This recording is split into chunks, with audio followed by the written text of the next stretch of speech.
Добре дошли на представянето на книгата «Публикационния процес в научните изследвания». Откакто е в института, доктор Проданова работи по над 12 международни проекта.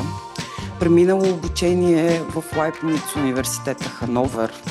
Участва в над 15 конференции. Става редактор на възроденото списание на Българското географско дружество. Водещ автор е в глобалния доклад на Междуправителствената научно-политическа платформа за биоразнообразие и екосистеми. Затова, дами и господа, днес не представяме просто книга.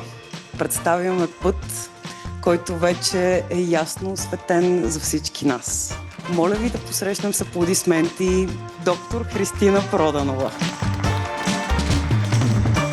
Въпросът е как да изпълним националната стратегия за развитие на научните изследвания, как да изпълняваме стратегията на БАН, когато никой не ни казва как се пише статия за международно индексирано списание.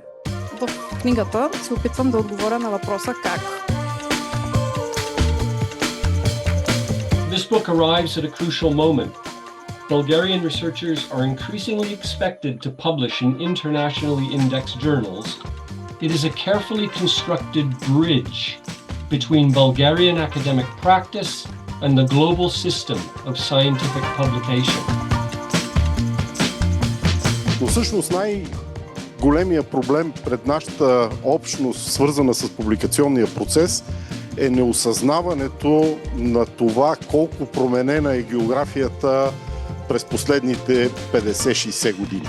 Така че е обяснимо за мен това, че новаторските неща, каквато е и тази публикация, няма да бъдат разбрани отведнъж.